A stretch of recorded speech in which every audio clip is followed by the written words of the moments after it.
2015, a scientist won the Nobel Prize in medicine. The cure she discovered had already been written down 1,600 years earlier. That is just one of four. The most widely used drug in the world, aspirin, was first prescribed on a clay tablet in Sumer in 3500 BC. The chemists who synthesized it in 1897 had no idea they were 5,400 years late. Ancient Egyptians dressed battlefield wounds with honey 3,000 years ago. Scientists only understood why it works in the 1990s. Hospitals are now using it again on infections that modern antibiotics cannot treat. And Alexander Fleming won the Nobel Prize for discovering penicillin in 1928. The ancient Egyptians had been applying the exact same mold to infected wounds since 1550 BC. For 3,400 years it worked. Nobody knew why. 4 medicines. Thousands of years of prescriptions for cures that modern science took centuries to explain, or in one case won a Nobel Prize for rediscovering. Here is what they actually knew. Aspirin, willow bark for pain relief, prescribed since 3,500 BC, active compound isolated in the 1800s. Somewhere in Mesopotamia, around the year 3,500 BC, a healer pressed a stylus into wet clay and recorded a prescription. For pain, chew the bark of the willow tree. That tablet is 5,500 years old. The prescription on it is the oldest pain remedy in recorded human history. And the drug it describes, the active compound inside that bark, is the same molecule sitting in every aspirin tablet on the shelf of every pharmacy in the world today. We just spent 5,400 years figuring out what it was. It was not just the Sumerians. The Ebers Papyrus, an Egyptian medical text from 1550 BC, prescribes willow leaves for inflamed wounds. The same prescription 1,000 years later on a different continent, written by people who had never met. Hippocrates, the father of modern medicine, recommended chewing willow bark for fever and pain in 400 BC. He also prescribed willow leaf tea to women in labor to ease childbirth. Roman legions carried it on campaign. Chinese physicians documented it for rheumatic fever, colds, and hemorrhages. For 3,000 years across every major civilization on Earth, independently, without contact, without coordination, they all arrived at the same tree. None of them knew why it worked. In 1828, 4,000 years after that first Sumerian clay tablet, a German professor named Johann Buchner finally isolated the active ingredient from willow bark. He named it salicin, from salix, the Latin word for willow. A French pharmacist purified it further the following year and used it to treat rheumatism.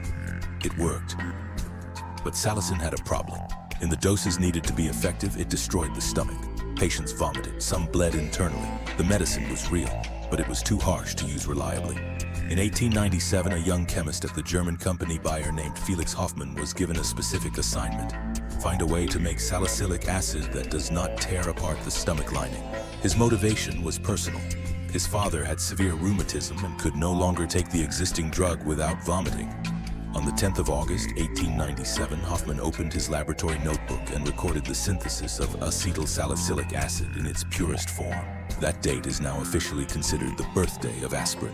When Hoffmann presented acetylsalicylic acid to Bayer's head of pharmacological testing, a man named Heinrich Drieser looked at it and said with complete confidence, "The product has no value." He shelved aspirin. His reason was that it weakened the heart. He was wrong. His real focus was on a different drug Hoffmann had synthesized that same year, diacetylmorphine. Bayer gave it a brand name that described how it made people feel: heroic. They called it heroin. Bayer launched heroin as a cough remedy for children while aspirin sat in a drawer. It was only through the persistence of Hoffmann's boss, Arthur Eichengrun, who secretly arranged trials with doctors without Drieser's approval and found that the results were extraordinary, that aspirin was eventually rescued. Bayer began selling it in 1899.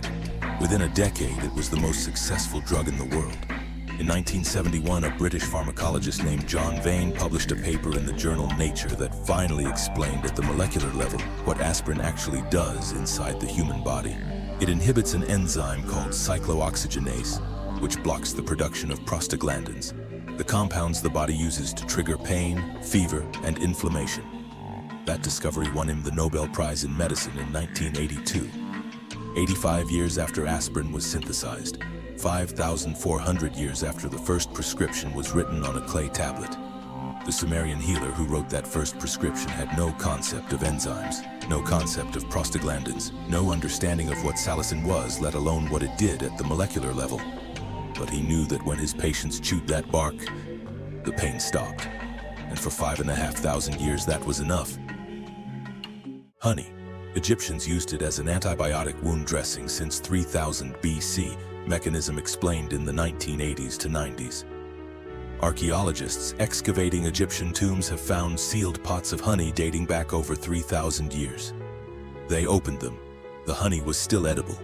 Honey does not expire, not in decades, not in centuries. Under the right conditions, sealed, dry, undisturbed, it lasts essentially forever. The Egyptians knew this, and they understood empirically that whatever property made honey immortal also made it lethal to infection.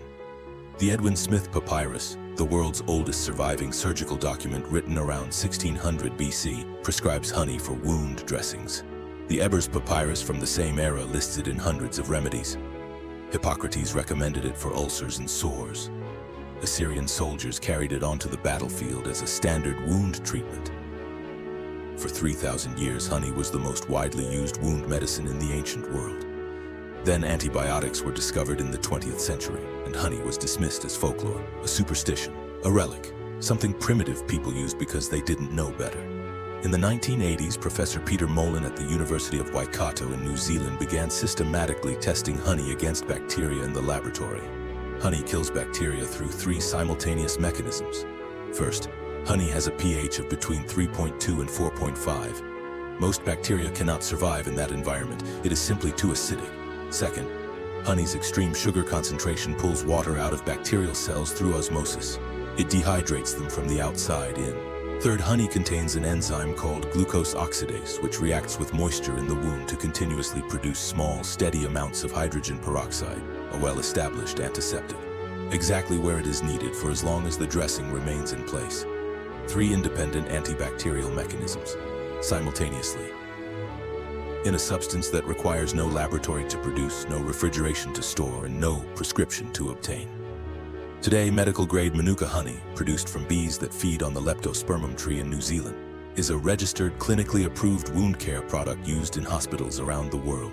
It is prescribed specifically for wounds that do not respond to conventional antibiotics. Wounds infected with MRSA, methicillin-resistant Staphylococcus aureus, one of the most dangerous antibiotic-resistant bacteria known to medicine.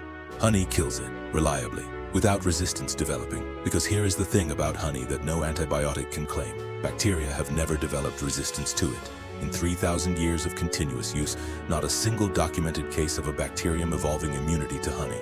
The ancient Egyptians did not know about pH or osmosis or glucose oxidase. They just knew that wounds dressed with honey healed, and wounds left untreated did not.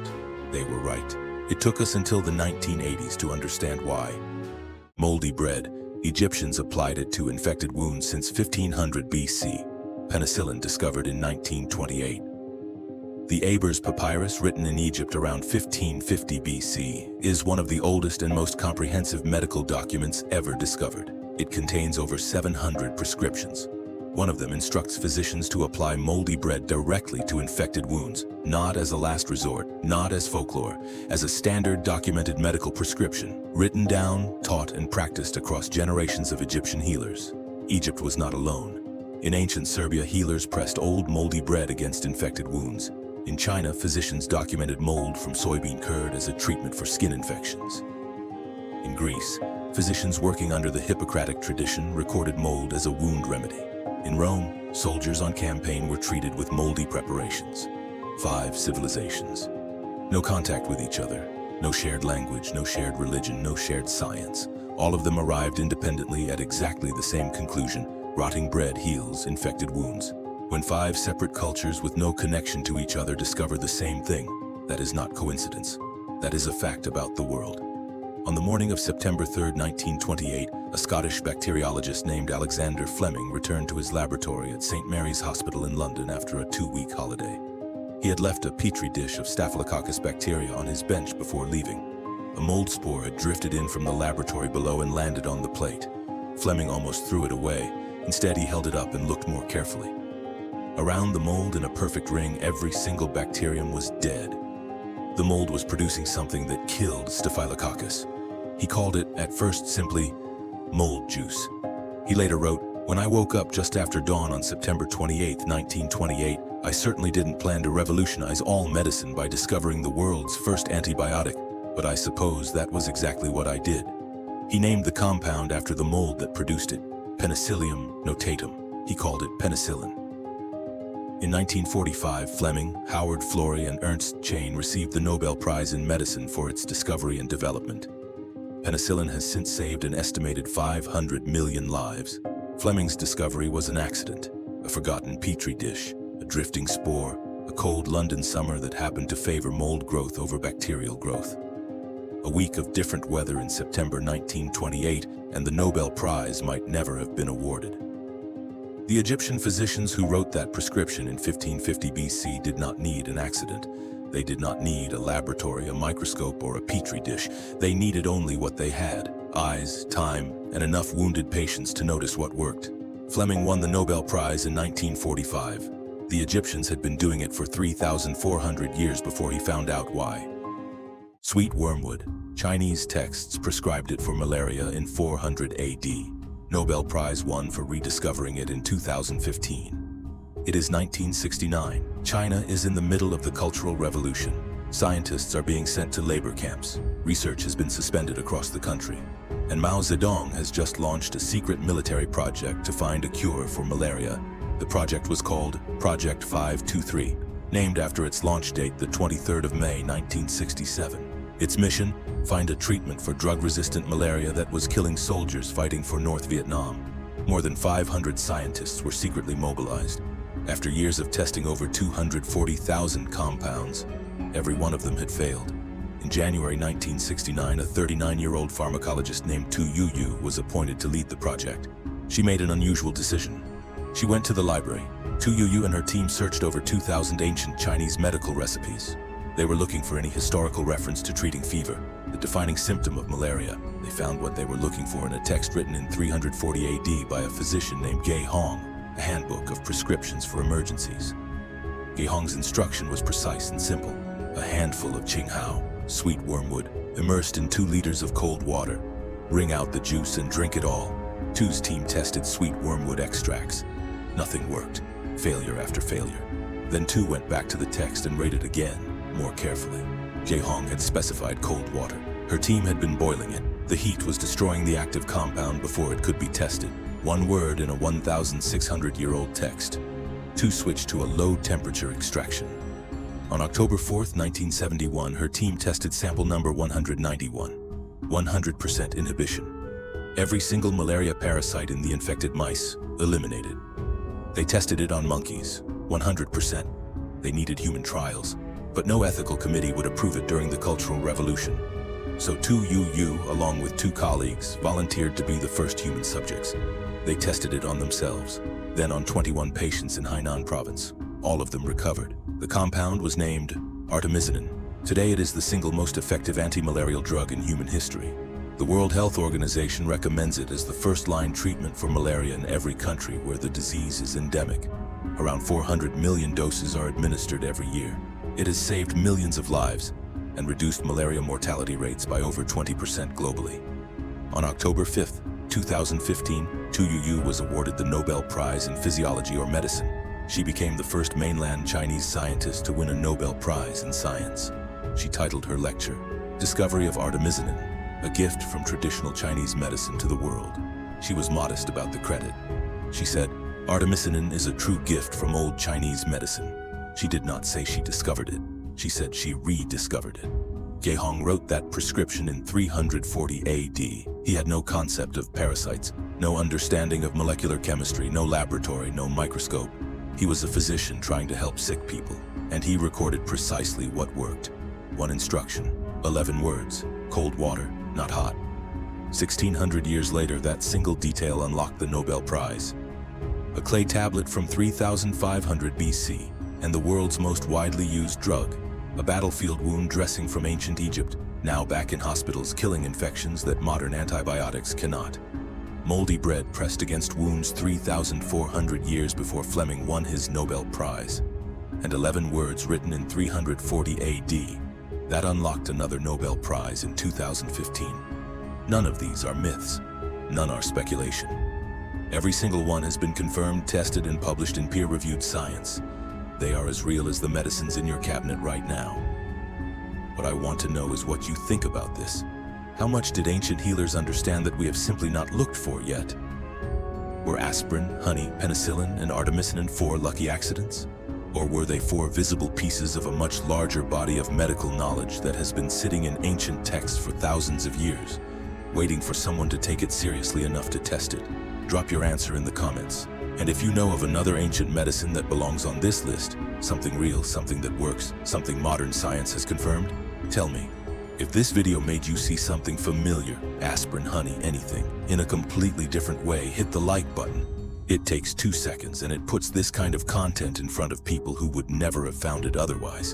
And if you want more of the things ancient civilizations figured out that we have spent centuries trying to catch up to, subscribe. Ancient healers had no laboratories, no peer review, no funding. They had observation, patience, and somehow it was enough.